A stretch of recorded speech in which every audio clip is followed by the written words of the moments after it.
앞뒤좌우 옆에 계신 분들과 인사 한번 나누겠습니다. 한 주 동안 평안하셨습니까? 한 주 동안 평안하셨습니까? 얼굴 보시면서 진짜 평안하신 것 같은지 아닌지 한번 좀 살펴보시고요. 그냥 형식적으로만 인사만 하지 마시고 오늘은 우리 5월 달을 시작하는 첫째 주일 우리 어린이 주일 예배로 주님 앞에 예배를 드리고 있습니다. 여러분 그거 아시죠? 저와 여러분 다 주님 앞에서 어린아이와 같은 존재인 거. 나이가 100살이 되어도요, 나이가 120살이 되어도 주님 앞에서는 주님은 영원하신 분이시기 때문에 그분 앞에서 우리가 어른이 아니다라고 얘기할 수 어른이 아니다라고 얘기할 수 있는 게 아니라 어린이가 아니라고 얘기할 수가 없지요. 우리는 다 주님 앞에서 주님의 사랑을 받는 귀한 아이와 같은 그런 존재들입니다. 왠 줄 아세요? 왜냐하면 저와 여러분은 하나님의 자녀들이기 때문에 그렇죠. 다시 한번 저를 따라 같이 한번 고백하고 있습니다. 나는 하나님의 사랑받는 아들, 딸들입니다. 자녀들입니다. 여러분 자녀는요 때때로 속 썩일 때도 있고 말 안 들 때도 있고 미워 보일 때도 있지만 그럼에도 불구하고 자식은 부모를 버려도 부모는 자식을 포기 못 하잖아요. 사랑하기 때문에. 마찬가지입니다. 우리가 때때로 주님 기쁘시게 할 때도 있지만 마음 아프시게 할 때도 참 많죠. 부족할 때도 참 많아요. 그럼에도 불구하고요 우리가 하나님의 자녀이기 때문에 하나님의 아들, 딸이고 하나님의 어린 영혼들이기 때문에 주님께서 우리를 사랑해 주신다라는 거예요. 여러분 아이들 우리가 볼 때마다 참 이쁘고 사랑스럽지 다 큰 어른들은 별로 이렇게 사랑스럽죠. 사랑스럽기도 하지만 아이들은 훨씬 사랑스러워요. 우리가 주님의 어린아이입니다, 주님의 자녀입니다라고 고백하는 고백 안에는 그거예요. 내가 주님의 큰 사랑을 받고 있는 주님의 기쁨입니다라는 그 믿음의 고백 안에 담겨 있어요. 또한 내가 주님의 어린아이입니다라고 고백하는 그 고백 안에는 내가 뭐 하는 거예요? 내가 뻣뻣한, 내가 장성한 그런 어른이 아니고 내가 겸손한 주님 앞에서 정말 연약하고 아무것도 아닌 존재입니다라고 겸손함을 고백하는 그 귀한 믿음의 자세, 고백이 바로 거기 안에 들어있다라는 거예요. 여러분 뻣뻣한 교만한 장성한 사람들 되지 마시고 겸손한 어린아이와 같은 주님의 큰 기쁨이 되시기를 바랍니다. 그래서 우리가 어린아이라고 고백하는 것들이 참 중요해요. 제가 여러분 1년 52주 중에서 딱 한 번 여러분께 부탁드리잖아요. 내가 하나님 앞에서 어린아이와 같다고. 물론 여러분 그게 부담스러울 수도 있겠지만 우린 하나님의 어린아이, 어린 자녀들이기 때문에 여러분 우린 주님의 사랑받는 존재들이고 또한 당연히 주님 앞에서 겸손해야 되는 존재들이고 또한 우리가 어리고 연약하고 부족하기 때문에 어떠한 존재인가 의존적인 존재라는 거예요. 여러분 우리 보통 의존적이라는 말은 사실 그렇게 좋게 쓰여지는 단어는 아닙니다. 성장하고 장성하는데 당연히 스스로 잘해야지 왜 의존적인가? 근데 여러분 우리는 다른 것을 의존할 필요는 하나도 없지만 딱 한 가지에 있어서 딱 한 포인트에 있어서는 의존적이어야 돼요. 바로 주님께 있어서만큼은 철저하게 의존적이어야 해요. 주님께 있어서만큼은 내가 스스로 내가 뭔가를 하는 내가 자립으로 서 있는 것이 아니라 철저하게 주님 앞에서는 우리는 의존적인 존재여야만 된다라는 거예요. 제가 그걸 뼈저리게 느낀 바가 있는데요. 올라오시면서 1층에서 혹시 그 아이들 놀이기구 미끄럼틀 보시고 올라오신 분들 계시죠? 그거를 이제 전사님들하고 지난 주일하고 어제하고 해가지고 설치를 했는데요. 새벽 1시까지 설치를 했습니다. 지난 주일도 점심 먹고 3시부터 11시, 12시까지 설치를 하고. 왜 그렇게 오래 걸렸을까요? 전문가가 한 사람도 없어요. 잘 몰라요. 다 처음 해보는 거고 이게 설명서나 설계도가 이렇게 있거나 그러면야 좀 보면서라도 좀 할 텐데 그런 거 하나도 없이 그냥 하는 거예요. 아무것도 못하니까. 무슨 생각이 절로 들었을까요? 이거 전문가한테 맡겼으면 금방 했을 텐데. 이렇게 맞춰놓으면 이쪽이 삐뚤고 안 맞고 여기 갖고 이쪽 맞추면 다시 와갖고 이쪽이 밀리고 이러고 잘 끼워 맞춰놓으면 끼우려고 하면 중간에 끼웠어야 되는 걸 안 끼우고 해가지고 다시 또 풀고 이러다 보니까 이틀 꼭 걸려가지고 어제도 새벽 1시까지 전사님하고 대충 그것도 마무리도 다 못했어요. 하고 마쳤어요. 뭐 때문에 그래요? 전사님과 저희가 전문가가 하나도 아니에요. 잘 몰라요. 잘 모르기 때문에 이건 여러분 잘하시는 분에게 맡기면 금방 쉽게 마칠 일이에요. 여러분 우리는 우리 인생에 대해서 우리의 모든 삶에 대해서 여러분 우리는 철저하게 주님 앞에 의존적이어야 될 필요가 있다는 거예요. 내 스스로가 자만하고 내 스스로가 잘할 수 있다 자신감 가운데 살아가는 살아가는 삶의 태도는 절대로 믿음으로 살아가는 삶의 모습이 아니에요. 여러분 오늘 말씀 함께 나누면서 믿음에 대한 부분을 앞에 좀 서두에 좀 나누려고 하는데요. 어린이 주일인데 믿음에 대한 부분을 좀 나누면서 말씀을 이어서 나눌 거예요. 왜 그런가? 믿음의 속성 중에서 의존적이라는 말은 철저하게 의지한다라는 말이에요. 철저하게 기댄다라는 말이에요. 내 자신을 의지하지 않고 내 자신을 기대지 않아요. 아이들은요 하다가 안 되면 어떻게 해요? 금방 엄마 해줘, 아빠 해줘 이렇게 갑니다. 근데요 하다가 하기 전에 맡기는 것 이전에 하기 전부터 아예 맡기고 우리는 뭐 하는 거예요? 거들고 따라가는 거예요. 순종하고 나가는 그게 믿음이기 때문에 그래요. 철저하게 주님을 의지하고 맡기는 거예요. 의지하고 맡기고 따라가는 것. 그래서 여러분 이 믿음을 설명할 때 여러분 많이 들어보신 그런 이야기일 거예요. 옛날에 여러분 나이아가라 폭포에다가 줄을 걸어놓고 그 줄을 건너갔던 그 행위예술가 고개사가 있는데 그 사람이 멋지게 프랑스 분인데 멋지게 그걸 잘 줄을 건너갔어요. 안전하게. 그리고 났더니 그 다음 단계가 뭐라냐면 이제 자전거를 타고 그 줄을 건너가는 거예요. 잘 건너갔을까요? 못 건너갔을까요? 떨어졌으면 아마 해외 토픽에 났겠죠. 잘 건너갔어요. 사람들이 그 모습을 보고 환호하는 거예요. 안정적으로 건너가는 모습을 보면서 야 정말 최고다 대단하다. 이 사람이 이제 묻는 거예요. 많은 회중들에게 사람들에게 뭐라고 묻냐면 제가 이걸 잘 건너왔던 걸 여러분 보셨죠? 제가 사람을 한 사람 태우고도 이걸 잘 건너갈 수 있을까요? 없을까요? 그랬더니 사람들이 뭐라 그러냐면 예, 잘 건너갈 수 있을 것 같아요. 아, 당신은 분명히 할 수 있는 사람이라고 저는 믿어요. 이렇게 사람들이 환호할 때 이 사람이 뭐라 그랬냐면 이 사람이 그러면 내 등에 엎일 사람 한 사람 나오십시오 했더니 조용해지는 거예요. 아무도 한 사람도 나오지 않더라는 거예요. 왜 그럴까요? 실제로 믿지만 믿지 못하기 때문에 그래요. 딱 한 사람이 나왔다고 해요. 뭐 그 내용에 보면 누구였냐면 수십 년간 같이 했던 매니저가 나와가지고 업혀서 간 거예요. 왜요? 그 사람은 오랜 시간 그 사람을 봐왔고 믿고 신뢰할 수 있었기 때문에. 여러분 믿음이라고 하는 것은요 그냥 머리로만 믿는 게 믿음이 아니고 나를 온전히 전적으로 걸고 의지해서 따라갈 수 있는 거 아닌가? 그게 진짜 믿음인가 아닌가가 구별되는 부분입니다. 여러분 우리가 우리 자신을 의지하고 내가 사실 주님 믿는다 하면서도 철저하게 여러분 온전하게 주님께 내 모든 것을 걸고 맡기고 내가 주님께 엎혀서 가고 있는가? 주님께 모든 것을 의존하고 의지하고 살아가고 있는가 아닌가? 여러분 그걸 여러분 점검할 필요가 있다는 거예요. 우리 나름대로 나름 괜찮은 사람이라고 생각해요. 나는 이제 어느 정도 성장했고 성인이고 근데 여러분 그렇지 않아요. 주님 앞에서는 여전히 연약하고 부족한 존재임을 여러분 늘 끊임없이 기억해야 될 줄로 믿습니다. 그걸 깨닫고 보는 것이 은혜예요. 여러분 여러분 아무리 잘 계획하고 준비했다고 할지라도 여러분 막 많은 행사들 막 준비했다고 쳐봐요. 근데 갑자기 그 전날 밤에 코로나 확진이 됐어요. 그럼 어떻게 해야 돼요? 아직까지는 자가격리해야 돼요.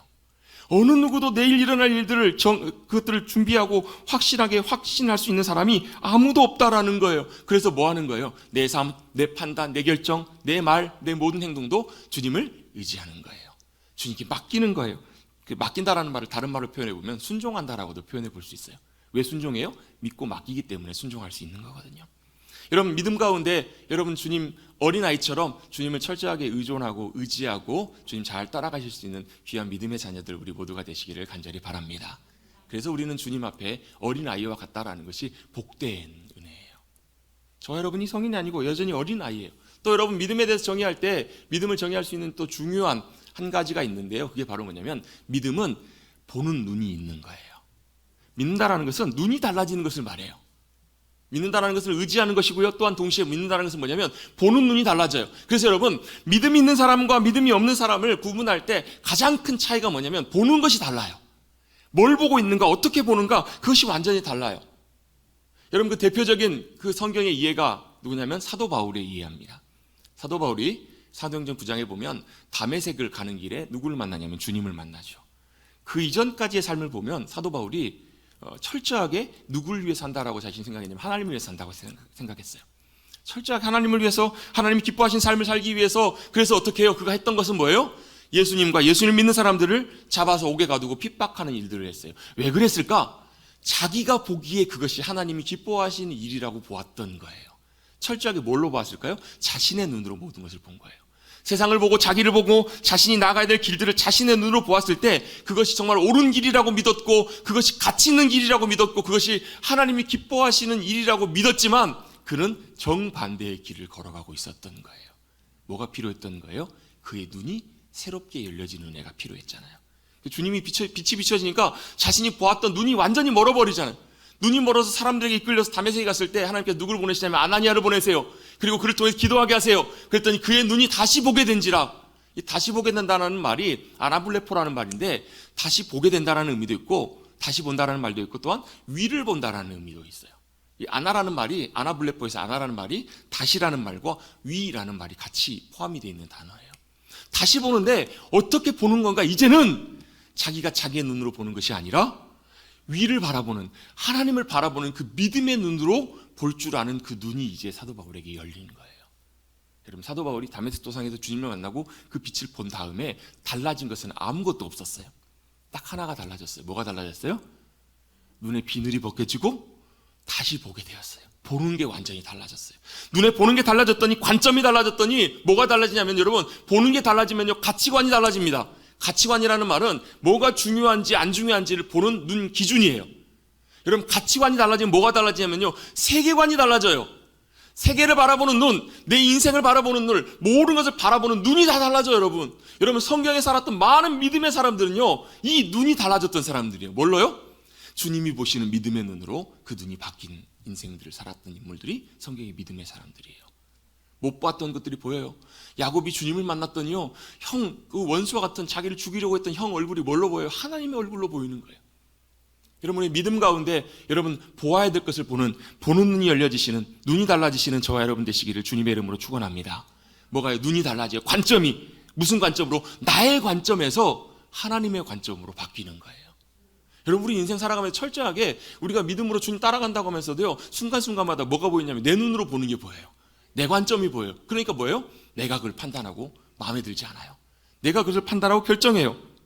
그렇게 되다 보니까 자꾸 문제들이 생겨요. 그런데 하나님이 보시는 하나님의 관점으로 그것을 보게 되면 여러분 진짜 우리가 보아야 될 것들이 보여져요.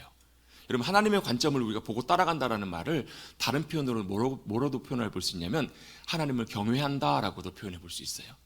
하나님을 경외한다는 말은 인정하고 존경하고 두려워한다는 말이잖아요. 그렇기 때문에 내가 내 마음대로 판단하지 않는 거예요.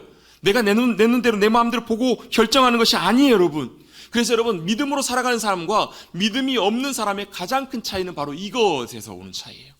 믿음이 없는 사람들은 자기가 기준이 돼서 자기가 보고 싶은 걸 보지만 믿음으로 살아가는 사람들은 뭘 보냐면 주님이 기뻐하시고 원하시는 것을 봐요. 주님의 기준을 봐요. 내 기준으로 보는 것이 아니라 자기 관점으로 보는 것이 아니라 하나님의 기준으로 보기 때문에 진짜 주님이 우리 가운데 보여주기를 원하시는 것들이 보여요. 그래서 예수님께서 이것을 비슷하게 비유로 우리에게 가르쳐 주신 것이 있는데 천국은 마치 밭에 감추인 보화를 발견한 사람과 같다라고 주님 말씀하셨잖아요. 자, 밭이 보면 그냥 평범한 밭이에요. 근데 누가 봤어요? 그 사람이 밭에 감춰져 있는 보화를 봤어요. 가치 있는 보화를 봤어요. 그랬더니 이 사람이 어떻게 해요? 집에 가가지고 자신의 모든 소유와 모든 것을 다 팔아가지고 이 밭을 바꿔서 사는 거예요. 사람들이 보면서 아마 이랬겠죠. 도대체 저 사람 무슨 생각으로 저렇게 하는 거야? 미쳤다. 그걸 왜 사? 왜 사요? 보았기 때문에 사는 거예요. 가치를 보았기 때문에. 뭘 본 거예요? 정말 진귀한 보물이, 가치 있는 것들이 거기에 숨겨져 있는 것을, 묻혀져 있는 것을 보았기 때문에 그걸 다 바꿔서 사는 거예요. 다 걸고 바꿔서 사는 거예요. 여러분 그런 눈이 열리시기를 주님의 이름으로 축복합니다. 하나님의 나라를 볼 수 있는 것, 하나님이 예비하시고 인도하시는 그 귀한 것들이 보여지기 시작하면 쉽게 낙심하지 않아요. 쉽게 낭망하지 않아요. 쉽게 두려워하지 않아요. 쉽게 흔들리지 않아요. 쉽게 혼돈스럽지 않아요. 여러분 혹시 이 가운데 계신 분 중에서 혼란스럽고 혼돈스러우신 분들, 헷갈리시는 분들 계시죠? 그런 분 혹시 계신다면 여러분 이렇게 기도하십시오. 주님, 제 눈을 들어서 보아야 될 것을 제대로 볼 수 있는 눈을 열어주십시오. 기도하십시오, 여러분. 왜요? 혼란스럽다는 얘기는 이게 안 보인다는 얘기예요. 이게 제대로 보이지 않기 때문에 혼란스러운 거예요. 여러분 참 믿음으로 볼 수 있는 눈으로 모든 것들을 볼 수 있다면, 여러분 그 세계를 볼 수 있다면 진짜 그 사람은 참 하나님의 사람이고 인생의 의미를 아는 사람이고 진짜 중요한 것이 무엇인지를 보는 사람이에요. 여러분 누구십니까? 여러분에게 가장 소중하고 중요한 것이 무엇입니까, 여러분? 여러분의 인생의 의미와 목적이 여러분 무엇입니까? 한번 확인해 보십시오. 여러분이 보는 그 목적, 여러분의 인생의 의미와 여러분 자신이 어떤 존재인가를 보는 그 눈이 여러분 하나님이 보여주시는 귀한 눈으로 바라볼 수 있게 되기를 간절히 바랍니다. 그것으로 보이게 되면 여러분 우리가 얼마나 하나님께 귀한 존재인지, 또 얼마나 주님께서 우리를 신실하게 붙잡고 계시고 인도하고 계시는지. 여러분이 아까 찬양했잖아요. 어두움에 밝은 빛을 비춰주시고 우리의 작은 신음에도 응답하시는 분이 우리 주님이시라고. 그 주님과 눈이 맞고 그 주님이 보시고 계신 것을 우리가 함께 보게 될 때 우리는 이 땅에서 하나님의 나라를 누리며 믿음 가운데 주님께서 약속해 주신 귀한 것들을 누리며 살아가게 될 줄로 믿습니다. 여러분 이게 안 된다면 사실 우리가 교회 다니면서 신앙생활 하면서도 여러분 진짜 믿음으로 귀한 것들을 누리며 살아가지 못해요. 믿음의 사람이라고 사실 말하기가 어렵다라는 거예요. 그렇기 때문에 여러분 또한 동시에 우리가 일상 속에 살아가면서 이게 달라요. 여러분 뭐가 다른가? 믿음으로 살아가는 사람의 보는 눈과 믿음이 없는 사람들, 일반 사람들이 보는 눈이 다르기 때문에 이게 어쩔 수밖에 없냐면 갈등이 있을 수밖에 없어요. 갈등과 다툼이 생길 수밖에 없어요. 왜요? 다르니까.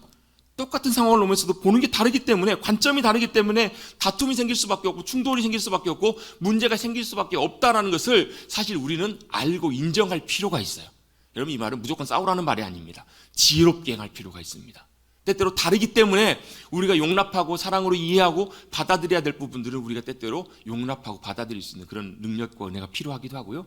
다르기 때문에 우리가 그 문제를 갖고 싸우는 사람이 되어서는 안 된다라는 거예요. 자, 어떤 문제 때문에 갈등이 생겼어요. 그것 때문에 다툼이 생겼네요. 사람과 싸워요. 그럼 우리는 뭐 갖고 싸워요? 그 문제 때문에 싸워요. 그 일 때문에 싸워요. 근데 실제로는 그 바닥에 내려가 보면, 그 밑에 가보면 뭐가 있냐면 이 차이가 다른 거예요. 관점이. 믿음의 눈으로 바라볼 때와 믿음의 눈으로 바라보지 않을 때 이게 다르기 때문에 여러분, 믿음으로 살아가는 사람과 아닌 사람이 같이 살아가기 참 쉽지 않는 거예요. 여러분, 혹시 이 가운데 계신 분 중에서 그런 경험 하신 분들도 계실 거예요. 같이 가족으로, 친척으로 살아가는데 믿음이 있는 분들과 믿음이 없는 분들이 같이, 우리 가족 식구 중에서도 사실 믿음 없는 분들 계시잖아요. 친척분들 중에서도 그런 분들 계실 거예요. 그렇게 되면 자꾸 중요한 상황에서, 문제에서 뭐가 생기냐면 갈등이 생기는 경우를 보게 돼요. 그 차이는 여러분, 그 사람이 나쁘고 내가 나쁘고 옳고 그르고의 문제가 아니라 이건 뭐가 다른 거냐면 눈이 다른 거라고요. 관점이 다른 거라고요. 그래서 우리는 뭘 구해야 되는가? 주님, 우리가 이 상황 속에서 지혜롭게 행하기를 원합니다. 또 주님이 인도하신 대로 믿음으로 잘 나가기를 원합니다. 아울러서 주님, 저 영혼도 믿음 가운데 눈이 새롭게 열리고 주님이 주시는 귀한 가치와 생명과 영원한 것들을 바라볼 수 있는 그런 은혜를 허락해달라고 우리가 축복하면서 기도할 필요가 있다는 거예요. 이 여러분, 물론 우리의 노력과 능력만으로 되는 것은 아니에요. 그런데 여러분, 우리가 끊임없이 그 영혼들을 바라보면서 그렇게 기도할 필요가 있습니다. 여러분, 그 가운데 우리가 기도하며 주님 앞에 믿음으로 맡기고 나가야 여러분, 영적인 싸움에서 그렇게 승리할 수가 있는 거예요. 사단은 끊임없이 우리가 그 진흙탕 싸움을 하도록 우리를 몰아가요. 우리가 그 문제 때문에 다투고 그 문제 때문에 트러블이 생기고 그 문제 때문에 우리를 자꾸 그 자리로 끌고 가려고 하지만, 우리가 싸우는 싸움은 여러분, 혈과 육에 대한 싸움이 아니라고 분명히 말씀하세요. 여러분, 혈과 육에 대한 싸움 하지 마세요. 여러분, 사람과 여러분 감정적으로 갈등 일으키고 그런 싸움 하려고 하지 마세요. 여러분, 그 배후에 있는, 그 밑에 있는 영적인 큰 차이가 있음을 여러분 인정하고 주님의 은혜를 구하시고, 여러분 주님과의 동행 통해서 영적인 싸움 가운데 승리하며 나가시는 저와 여러분 되시기를 주님의 이름으로 축복합니다. 이게 여러분 보기보다 굉장히 강력하고 중요합니다. 우리가 믿음으로 선포하고 기도할 때, 여러분이 기도하면요, 여러분이 그냥 간절히 바라고 구하고 마시잖아요. 여러분, 그렇잖아요. 여러분, 저와 여러분의 믿음의 기도에는 강력한 역사와 능력이 함께해 주십니다. 믿음으로 주님 바라보면서 선포하면 똑같이 우리가 이 일들을 주님께서 행하실 것을 믿음으로 바라보며 기도하는 그 기도에는요, 놀랍게 여러분, 하늘이 움직이고 땅이 역사하는 그런 놀라운 역사가 우리 가운데 나타남을 믿으시기를 바랍니다. 왜요? 주님이 그렇게 기도하라고 하셨거든요. 뭐라고요? 하늘에 계신 우리 아버지, 주님의 이름이 거룩하게 여김받기를 원합니다. 또 나라가 임하시오며 뜻이 하늘에서 이루어진 것처럼 땅에서도 이루어지기를 원합니다. 그게 기도거든요. 그게 우리의 믿음이거든요. 그게 우리가 구하고 바라야 될 일이거든요. 여러분, 땅의 문제는요, 여러분 땅에서 해결한다고 풀리지 않아요. 여러분, 하나님의 귀한 뜻, 하늘의 귀한 역사심과 은혜가 이 땅 가운데 임해야 그 문제가 진정 해결이 돼요. 그걸 위해서 우리가 뭐 해야 되는가? 믿음으로 바라보고 믿음으로 기도하는 그 과정들이 필요한 거예요. 최근에도 여러분, 저는 뭐 그런 경험을 좀 계속 주님께서 은혜 가운데 반복하게 해주시는데요, 기도할 때, 믿음으로 기도할 때 실제로 주님께서 보이지 않는 손길 가운데 역사하셔서 그 일들을 이루어 가시는 것들을 보게 돼요. 하늘을 위해서 기도할 때도 마찬가지고, 어떤 문제와 상황을 놓고 기도할 때 보면 참 답이 안 나와요. 제가 어떻게 할 수 있는 방법이 없어요. 참 답답하기도 해요. 참 마음이 어렵기도 해요. 여러분, 죄송합니다. 이해하고 들으십시오. 저는 목사입니다. 목사이기 때문에 우리 성도님들, 제가 섬기는 성도님들, 우리 한 분 한 분의 상황들을 물론 다는 알 수 없지만 종종 한 번씩 이렇게 하나님께서 알게 하시고 또 듣게 하시고 보게 하시면서, 뭐가 있냐면, 우리 성도님들이 때때로 느끼는 어떤 갈등이나 고민이나 또 어려움들이나 또 힘든 상황들이나 이런 것들을 또 제가 같이 그런 것들을 공감하게 되는 그런 이제 역할이 사실 목사 역할 중에 하나잖아요. 여러분, 그 공감한다는 말이 그냥 단순히 내가 위로할게 이런 차원이 아니라 그 아픔들을 같이 느끼면서 그 문제를 같이 씨름을 하는 거예요. 씨름하면 같이 성도님들이, 물론 이제 본인이 당사자가 제일 힘드시겠죠. 당사자가 제일 어렵겠죠. 근데 그 얘기를 듣고 그 소식을 듣고 기도할게요, 기도하겠습니다 라고 나면 제 마음에도 똑같은 무거운 부담과 짐이 같이 지어지는 것을 보게 돼요. 근데 때로 어떨 때는 막 참 힘들어요. 무겁기도 해요. 근데 제가 해야 될 게 뭐가 있겠어요? 다른 게 없어요. 믿음으로 주님 행하실 것들을 보고 기도하는 거. 기도함 가운데 어떨 때 참 감사하게 하나님께서 보이지 않는 주님의 역사하심을 통해서 그 일들을 움직여 가시고 역사해 가시는 것들을 보게 해주시더라고요. 참 감사해요. 그 여러분 목사로서 그런 목사이기 때문에 그런 것이 아니라 여러분 우리가 믿음으로 보고 그 일들을 주님이 역사하시도록 하늘의 뜻이 이 땅 가운데 임하시도록 믿음으로 의지하고 바라보는 이들에게 주님께서 주시는 놀라운 특권이라는 거예요. 여러분 그런 권세와 능력을 누리시게 되기를 간절히 바랍니다. 우리가 잘나고 대단해서 그런 것이 아니라요, 우리 연약한 존재라고 아까 얘기했잖아요. 우리 아까 찬송가 563장 예수 사랑하심을 성경에서 배웠는데 3절에 보면 우리들은 약하나 예수 권세 많도다. 3절 가사 처음에 시작이 뭐죠? 갑자기 생각이 안 나네. 넘어갈게요. 집에 가서 한번 찾아보십시오. 뭐였죠? 내가 연약할수록 더욱 귀히 주님이 여기신대요. 사도 바울도 똑같은 고백을 하잖아요. 내가 약할 때 오히려 강함이 됩니다. 왜? 내가 약하면 약할수록 나를 의지할 수 없게 되거든요. 그 주님 의지할 수밖에 없고 더 주님 의존적일 수밖에 없고, 그렇기 때문에 우리가 뭘 보는 거예요? 주님 행하심을 보는 거예요. 주님의 역사하심 의지함을 바라볼 수밖에 없는 거예요. 그래서 여러분 믿음으로 살아가는 사람은 눈이 달라요. 또 믿음으로 살아가는 사람은 그렇기 때문에 상황이나 환경이나 사람을 보지 않고 그때 역사하실 주님을 바라보는 사람이 믿음으로 살아가는 사람이에요. 우리는요 인간이기 때문에 항상 그럴 수밖에 없어요. 상황이 좋으면 기뻐해요. 상황이 나빠지면 마음이 같이 좋지 않아요. 안 그러세요? 여러분 한번 여쭤볼게요. 이번 주에 좋은 일 있으셨던 분, 어렵고 슬픈 일 있으셨던 분, 아마 다 이게 혼재되는 것이 우리의 인생이잖아요. 희노애락을 살아가는 것이 우리의 인생이잖아요. 잘 될 때도 있고 안 될 때도 있어요. 저도 어떨 때 보면요, 오늘 하루는 진짜 되는 일들마다 다 잘 되는 거예요. 스케줄마다 약속마다 정말 착착착착 다 들어맞아요. 근데 어떤 날은요, 모든 것이 하나가 다 첫 단추 달목 끼워갖고 무너진 것처럼 하나도 아구가 안 맞는 날도 있어요. 하나도 맞지 않아요. 다 어그러져요. 그럴 때 마음과 기분이 참 좋지 않거든요. 근데 여러분 그게 중요한 것이 아니더라고요. 좋은 일이 일어나거나 나쁜 일이 일어나거나 그게 중요한 것이 아니라 우리의 보는 눈이 뭘 보고 있는가. 우리가 여러분 만약에 그걸 보면서 마음이 낙심이 되거나 아니면 마음이 좋거나 슬프거나 괴롭거나 어렵다면 지금 우리가 뭘 보고 있는 거예요? 상황을 보고 있는 거예요. 사람을 보고 있는 거예요. 환경을 보고 있는 거예요. 여러분 믿음은 상황을 보는 것이 아니고 환경을 보는 것이 아니라 사람을 보는 것이 아니라 내 앞에 있는 조건을 보는 것이 아니라 주님을 보는 것이 믿음입니다. 주님께 우리의 눈과 시선을 고정하는 거예요. 그럼 여러분 어떤 일이 일어나는 줄 아세요? 주님을 보면요 참 말할 수 없는 감격과 기쁨이 우리 마음 가운데 부어져요. 여러분 도저히 기뻐할 수 없는 상황인데 주님만 보면 나를 너무너무 기뻐해 주시고 좋아해 주시는 주님, 나를 너무 사랑하시고 늘 함께 하시는 평강 가운데 역사하시는 그 주님이 내 눈에 들어오기 시작하는 거예요. 그럼에도 불구하고 주님이 나와 함께 하시는구나. 여러분 성경에 다윗이라는 인물 너무 잘 아시잖아요. 여러분 다윗의 인생이 여러분 얼마나 파란만장했는 줄 아세요? 얼마나 쉽지 않았는 줄 아세요 여러분? 그가 사실 어떻게 보면 그가 가장 큰 인생의 오점 있잖아요. 큰 실수, 간음하고 심지어 그 남편을 죽이기까지 하는 살인 교사까지 하는 큰 잘못을 저지르게 되는데, 사실 그 이유를 찾아가 보면 저는 개인적으로 그 부분을 그렇게 해석을 해요. 그가 여러분 첫사랑에 실패한 사람이에요. 첫 결혼 여러분 억지로 사실 쫓겨와서 도망가고 살기 위해서 도망가는, 여러분 가까운 사람을 의심할 수밖에 없고 가까운 사람이 신고해가지고 여러분 얼마나 큰 어려움을 많이 당했던 사람이 다윗이에요. 파란만장한 인생을 살았던 다윗이 했던 고백이 그거잖아요. 여호와는 나의 목자시니 내게 부족함이 없습니다. 주님이 주신 제 기쁨은 포도주가 가득하고 창고에 가득한, 지금으로 말하면 여러분의 통장에 막 돈이 막 몇 억씩 생기고 뭐 엄청난 일들이 생기고 여러분 자녀가 막 우리나라 제일 좋은 대학 다 합격하고 모든 일들이 다 잘 되고 그 기쁨보다 하나님께서 주시는, 하나님이 주시는 그 기쁨이 더 크다라고 그렇게 고백하잖아요. 시편의 고백에 보면. 그게 왜 그래요? 그게 진짜이기 때문에 그래요. 여러분 우리의 믿음의 시선이 주님께로 향하여질 때 주님께 주시는 말할 수 없는 기쁨과 은혜가 우리의 모든 삶 가운데 풍성하게 넘쳐나게 될 줄로 믿습니다. 세상에서는 그 방법이 미련한 방법이라고요.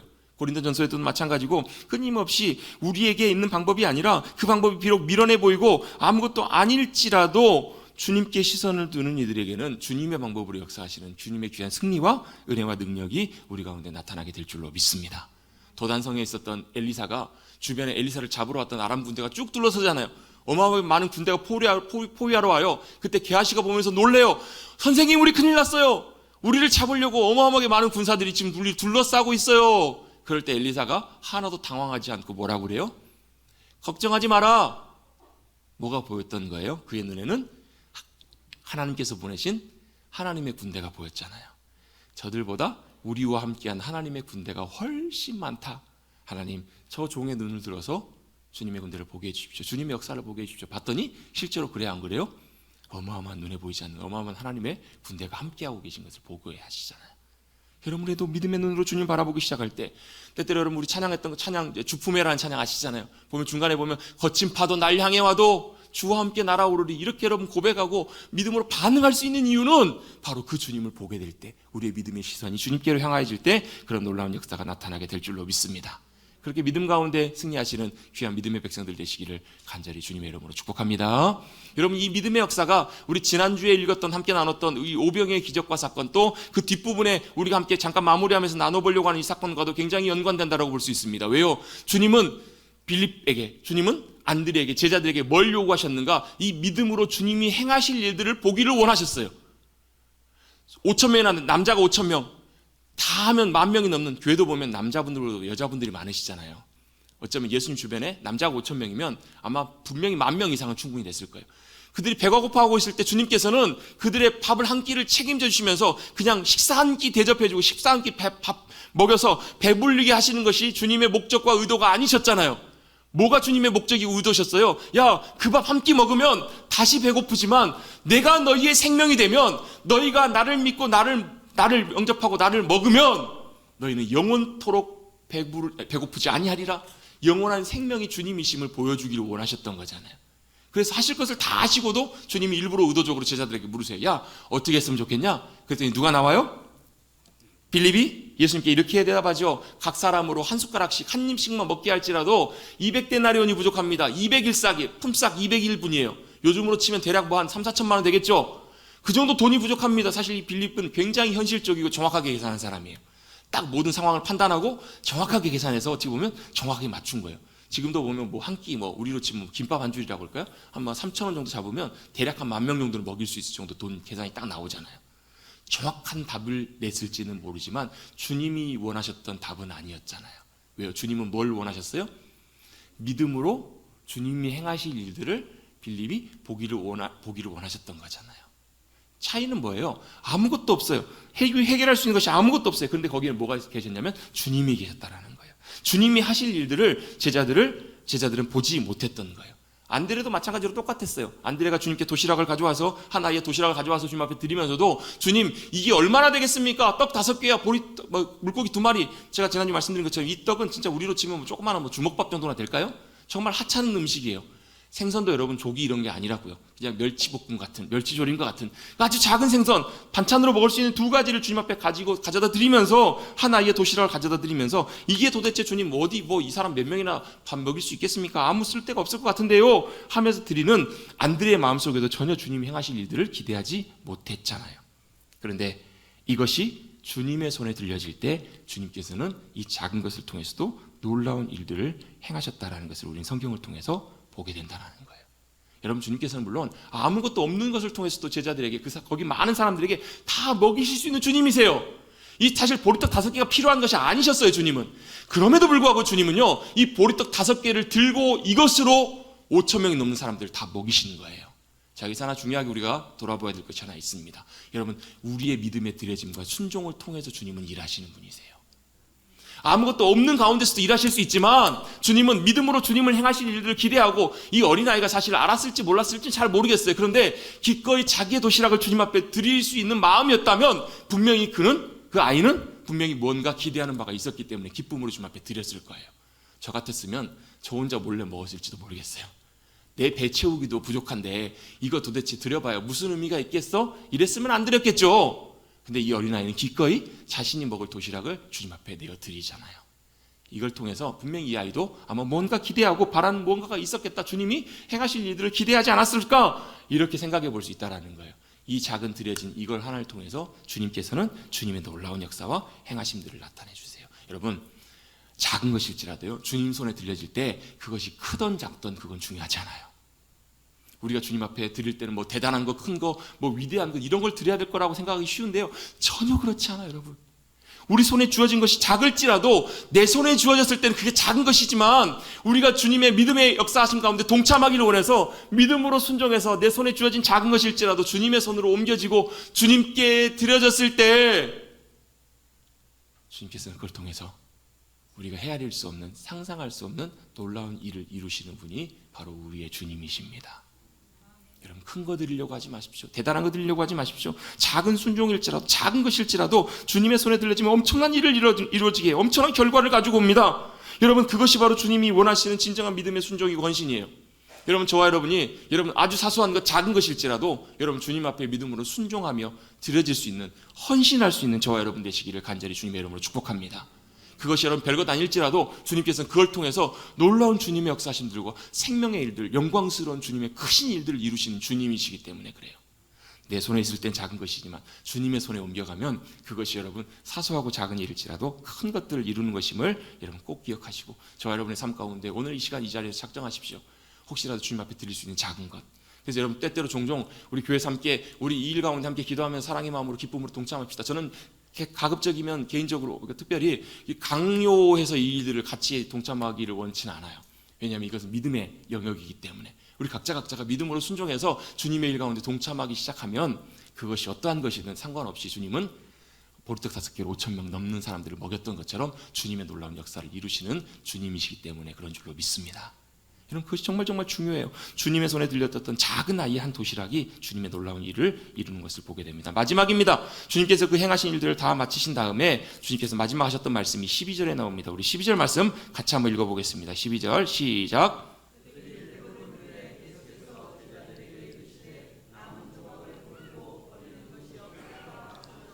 아멘. 주님 마지막으로 이렇게 말씀하시죠. 자, 배불리 사람들이 다 먹었어요. 남은 것을 다 어떻게 하라고요?